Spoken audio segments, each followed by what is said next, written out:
साथियों, आज हम बात करने वाले हैं डेथ सर्टिफिकेट के बारे में कि आप किस तरीके से नए पोर्टल के माध्यम से एक डेथ सर्टिफिकेट के लिए आवेदन कर पाएंगे। कई साथियों का कमेंट था कि सर नए पोर्टल के माध्यम से डेथ सर्टिफिकेट के आवेदन को लेकर के एक वीडियो बनाइए। तो आज की इस वीडियो इसी टॉपिक पर होने वाली है।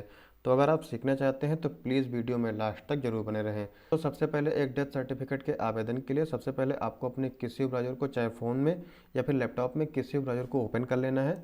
ब्राउज़र को ओपन करने के बाद सर्च बार में आपको टाइप करना है dc.krotsky.gov.in। इस वेबसाइट का लिंक मैं आपको डिस्क्रिप्शन बॉक्स में भी दे दूंगा, तो अगर आप चाहें तो वहां से भी इस वेबसाइट पर डायरेक्ट आ सकते हैं। तो सबसे पहले वेबसाइट को आपको ओपन कर लेना है। वेबसाइट को ओपन करने के बाद में आपके सामने कुछ प्रकार का इंटरफेस आएगा। यहाँ पर डेथ सर्टिफिकेट के आवेदन के लिए सबसे पहले आपको लॉगिन के ऑप्शन पर क्लिक करना है, देन जनरल पब्लिक के ऑप्शन पर क्लिक कर देना है। इसके बाद यहाँ पर सबसे पहले आपको साइन अप का ऑप्शन दिखाई देता है। तो साइन अप के ऑप्शन पर क्लिक करके आपको अपनी एक यूजर आईडी क्रिएट कर लेनी है। यूजर आईडी को क्रिएट करने के लिए जो भी ये इन्फॉर्मेशन दे रहे हैं यहाँ पर उनकी डिटेल को आपको एंटर करना है। तो यहाँ पर उनका नाम डाल देना है। यहाँ पर जेंडर सेलेक्ट करने के बाद में डेट ऑफ बर्थ को एंटर करके नेक्स्ट के ऑप्शन पर क्लिक कर लेना है। इसके बाद नेक्स्ट स्टेप में यहाँ पर उनका एड्रेस पूछा जाता है। तो यहाँ पर सबसे पहले आप स्टेट सेलेक्ट करेंगे। स्टेट करने के बाद में यहाँ पर डिस्ट्रिक्ट पूछा जाता है, तो यहाँ पर आप इनका डिस्ट्रिक्ट सेलेक्ट कर लेंगे। इसके बाद सब डिस्ट्रिक्ट पूछा जाता है, सब डिस्ट्रिक्ट सेलेक्ट करेंगे। यहाँ पर विलेज है या फिर टाउन आप ये सेलेक्ट करेंगे। उसके बाद विलेज के ऑप्शन पर क्लिक करने के बाद में आपका जो भी ग्राम होगा वो ग्राम आप सेलेक्ट करेंगे। इसके बाद यहाँ पर पिन कोड पूछा जाता है, पिन कोड को एंटर करने के बाद में नेक्स्ट के ऑप्शन पर क्लिक कर लेंगे। अब इसके बाद जो भी इन्फॉर्मेशन दे रहे हैं उनका आधार नंबर मांगा जाता है। यहाँ पर आधार नंबर डालने के बाद में नेशनलिटी क्लिक करके इंडियन सेलेक्ट कर लेंगे। टर्म एंड कंडीशन को एक्सेप्ट करके नेक्स्ट के ऑप्शन पर क्लिक कर लेंगे। तो अब इसके बाद यहाँ पर मोबाइल नंबर मांगा जाता है। मोबाइल नंबर को एंटर करके सेंड ओटीपी के ऑप्शन पर क्लिक करेंगे। उसके बाद ओटीपी आपके नंबर पर भेज दिया जाता है। उस ओटीपी को एंटर करके आप सबमिट करके आप अपनी यूजर आईडी क्रिएट कर लेंगे है। देन जनरल पब्लिक के ऑप्शन पर अगेन क्लिक करेंगे। यहाँ पर आपने जो मोबाइल नंबर डाला था वो मोबाइल नंबर यहाँ पर एंटर करेंगे। कैप्चा को डाल करके लॉगिन करेंगे तो फिर आपके नंबर पर ओटीपी भेजा जाएगा। उस ओटीपी को एंटर करके दोबारा से आप लॉगिन कर लेंगे। तो लॉगिन करने के बाद में आपके सामने कुछ प्रकार से पूरा पेज दिखाई देता है। तो यहाँ पर आपको डेथ सर्टिफिकेट के आवेदन के लिए सिंपली यहाँ पर डेथ के ऑप्शन पर क्लिक करना है, देन रजिस्टर डेथ के ऑप्शन पर क्लिक कर लेना है। अब यहाँ पर आपके सामने कुछ प्रकार का इंटरफेस आएगा। तो यहाँ पर सबसे पहले आपको स्टेट कर लेना है कि आप किस स्टेट से बिलोंग करते हैं। इसके बाद यहाँ पर लैंग्वेज आपको ऑटोमेटिक सेकेंडरी लैंग्वेज सेलेक्ट होकर के आ जाती है। थोड़ा सा नीचे करेंगे तो यहाँ पर मृतक की जानकारी पूछी जाती है जिनकी भी डेथ हुई है, जैसे कि मृत्यु की डेट क्या है। यहाँ पर क्लिक करने के बाद में आप वो डेट सेलेक्ट कर लेंगे, किस डेट को डेथ हुई थी। इसके बाद यहाँ पर उसी डेट को आप कंफर्म करेंगे। इसके बाद जेंडर पर क्लिक करने के बाद में आप जेंडर सेलेक्ट करेंगे। अगर आपके पास में उनकी डेट ऑफ बर्थ अवेलेबल है तो यहाँ पर आप डेट ऑफ बर्थ सेलेक्ट करेंगे, अदरवाइज छोड़ सकते हैं। अब यहाँ पर उनका नाम पूछा जाता है, first name, middle name and last name. जिस भी तरीके से उनका नाम है आधार कार्ड में या फिर उनकी आईडी में, उस हिसाब से आप उनका नाम एंटर करेंगे। यहाँ पर हिंदी में ऑटोमेटिक आ जाएगा। अगर हिंदी में नाम उनका गलत है तो फिर आप यहाँ पर हिंदी फंड टूल की मदद से आप उनका नाम हिंदी में सही कर सकते हैं, या फिर आपको कीपैड का ऑप्शन मिल जाता है। यहाँ पर आप यहाँ पर क्लिक करके उनका नाम हिंदी में सही कर सकते हैं। थोड़ा सा और नीचे आएंगे तो आपको दोबारा से उनका नाम यहाँ पर कंफर्म करना है। यहाँ पर सेलेक्ट के ऑप्शन पर क्लिक करने के बाद में आधार या ईआईडी के ऑप्शन को सेलेक्ट करेंगे। इसके बाद यहाँ पर जो भी आप आईडी सेलेक्ट करेंगे यहाँ पर उसका नंबर डाल देना है। थोड़ा सा और नीचे आएंगे तो यहाँ पर माता की इन्फॉर्मेशन पूछी जाती है। अगर आपके पास में है तो आप फिल कर सकते हैं, वरना आप छोड़ सकते हैं। इसके बाद थोड़ा सा और नीचे आएंगे तो यहाँ पर पिता की इन्फॉर्मेशन मांगी जाती है। तो अगर आपके पास में इन्फॉर्मेशन अवेलेबल है तो यहाँ पर डालेंगे, अदरवाइज आप इसको भी छोड़ सकते हैं। इसके बाद थोड़ा सा और नीचे आएंगे तो यहाँ पर मैरिटल स्टेटस पूछा जाता है, अगर विवाहित है तो भी, अगर अनमैरिड है तो भी। थोड़ा सा और नीचे आएंगे तो यहाँ पर आपको इनका कॉन्टैक्ट नंबर और ईमेल आईडी डालने का ऑप्शन मिल जाता है। तो यहाँ पर उनका कॉन्टैक्ट नंबर और ईमेल आईडी एंटर करना है। इसके बाद यहाँ पर डेथ के समय जो एड्रेस था वो यहाँ पर पूछा जाता है। तो यहाँ पर सिंपली आपको सारी चीज़ें पूछी जाती हैं, राज्य क्या है, उनका डिस्ट्रिक्ट क्या है, सब डिस्ट्रिक्ट क्या है, उसके बाद विलेज है या फिर टाउन है। इसके बाद विलेज या फिर टाउन के नाम को सेलेक्ट करना है एंड पिन कोड को एंटर कर लेना है। थोड़ा सा और नीचे आएंगे तो यहाँ पर पूछा जाता है मृतक का अस्थायी पता यानी परमानेंट एड्रेस उनका क्या है। अगर इनका जहाँ पर डेथ हुआ है और परमानेंट एड्रेस दोनों सेम है तो आप यस करेंगे, अदरवाइज आप नो करेंगे तो आपको दोबारा से एड्रेस एंटर करने का ऑप्शन मिल जाता है। आप यहाँ पर दोबारा से उनकी एड्रेस को फिल कर सकते हैं। इसके बाद यहाँ पर पूछा जाता है कि मृत्यु का स्थान क्या था, घर था या कोई अन्य स्थल था। अपने हिसाब से जो भी रहा हो आप यहाँ पर फिल कर सकते हैं। बाद में आपको यहाँ पर नेक्स्ट का ऑप्शन दिखाई देता है, तो इसके बाद आप नेक्स्ट के ऑप्शन पर क्लिक कर लेंगे। तो अब यहाँ पर फर्स्ट स्टेप आपका कंप्लीट हो चुका है। अब आपको सेकंड स्टेप में भी इनकी कुछ डिटेल को एंटर करना है। तो अब यहाँ पर फिर आपसे पूछा जाता है कि अगर दोनों एड्रेस मृत्यु के समय और इनका पता दोनों सेम है तो आप फिर से इसी ऑप्शन पर क्लिक कर देंगे।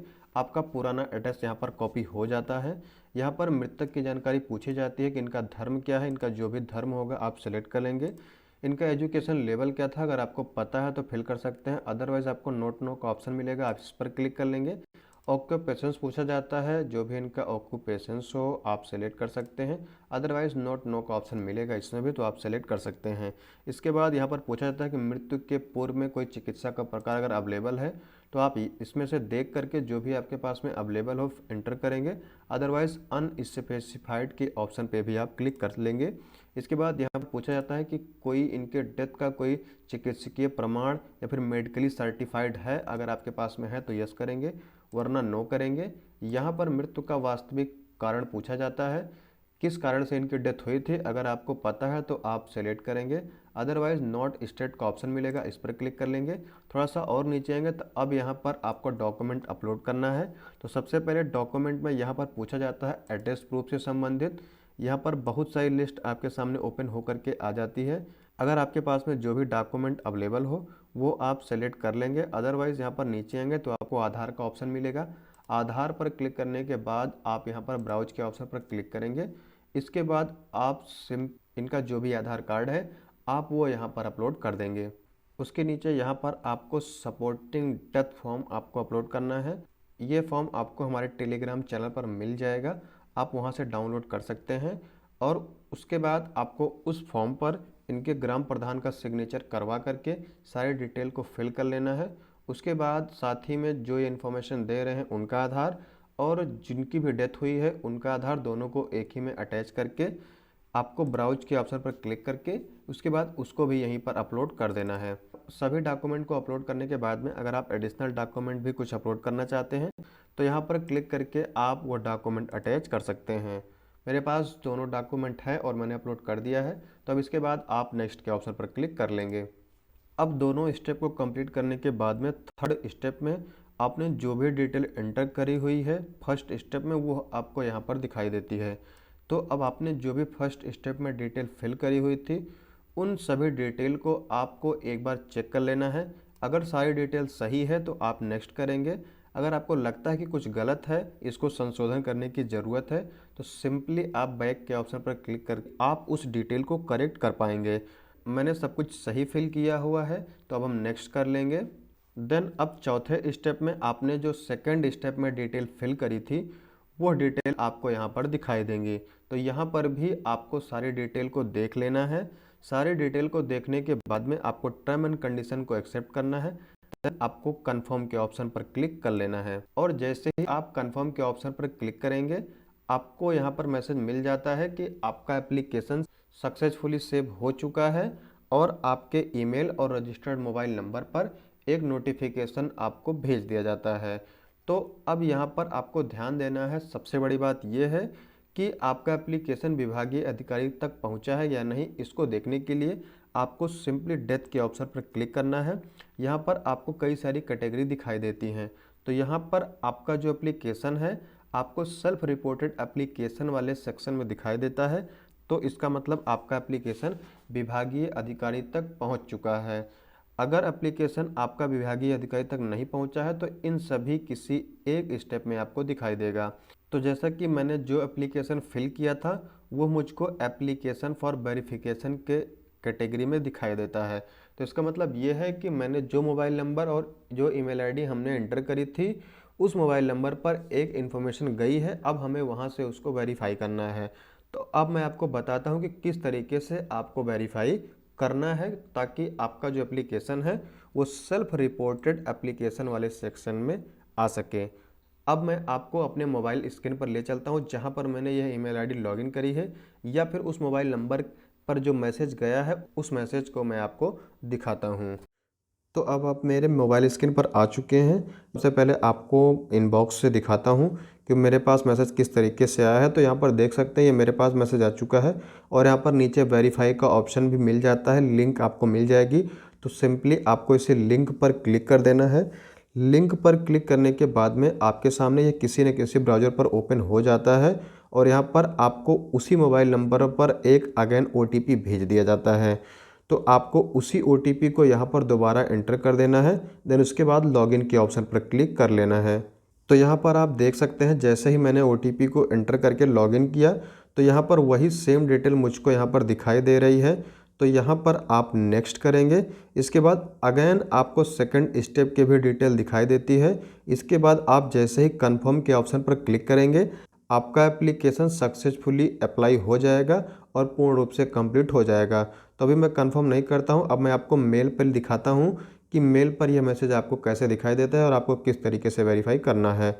तो यहाँ पर देख सकते हैं ये वाली मेल मेरे पास आ गई है और यहाँ पर मुझको लिंक मिल जाती है। तो मैं जैसे ही लिंक पर क्लिक करूँगा सेम उसी तरीके से फिर मुझसे OTP पूछी जाती है और OTP को मुझे यहाँ पर एंटर करना है। तो मैंने जो मोबाइल नंबर डाला था उसी मोबाइल नंबर पर फिर OTP आएगी और उस OTP को भी मैं यहाँ पर एंटर करके आपको दिखाता हूँ कि आपको दोबारा से किस तरीके से डिटेल आपको दिखाई देती है। तो यहाँ पर भी आप देख सकते हैं सारी चीज़ें लगभग सेम है और सारी चीज़ें सेम ही यहाँ पर आपको देखने को मिल जाती है। कोई भी ऑप्शन यहाँ पर आपको चेंज नहीं मिलेगा, चाहे आप मोबाइल नंबर के मैसेज के माध्यम से वेरीफाई करें या फिर अपने ईमेल के माध्यम से वेरीफाई करते हैं। तो यहाँ पर हम नेक्स्ट करेंगे। इसके बाद सेकंड स्टेप की भी डिटेल मुझको यहाँ पर दिखाई देती है। अब मैं यहाँ पर जैसे ही कन्फर्म के ऑप्शन पर क्लिक करूँगा यहाँ पर आपको ऑप्शन मिल जाता है एप्लीकेशन हैज़ बीन सबमिटेड। इसका मतलब मेरा एप्लीकेशन सक्सेसफुली सबमिट हो चुका है। अब मैं आपको ले चल के अपने कंप्यूटर स्क्रीन पर दिखाता हूँ कि मेरा एप्लीकेशन अभी भी पेंडिंग में है या फिर सेल्फ रिपोर्टेड एप्लीकेशन में दिखाई देता है या फिर नहीं दिखाई देता है। तो अभी हम फिर से अपने कंप्यूटर के स्क्रीन पर आ चुके हैं और यहाँ पर हम डेथ वाले ऑप्शन पर क्लिक करके एक बार फिर से एप्लीकेशन फॉर वेरिफिकेशन के ऑप्शन पर क्लिक करेंगे। तो यहाँ पर आप सभी देख सकते हैं कि यहाँ पर मेरा कोई भी एप्लीकेशन पेंडिंग नहीं है। अब यही सेम चीज़ मैं सेल्फ रिपोर्टेड एप्लीकेशन में जा करके चेक करता हूँ। तो यहाँ पर देख सकते हैं मेरा एप्लीकेशन यहाँ पर आ चुका है। इसका मतलब ये है कि हमारा एप्लीकेशन अब विभागीय अधिकारी के पास तक पहुँच चुका है।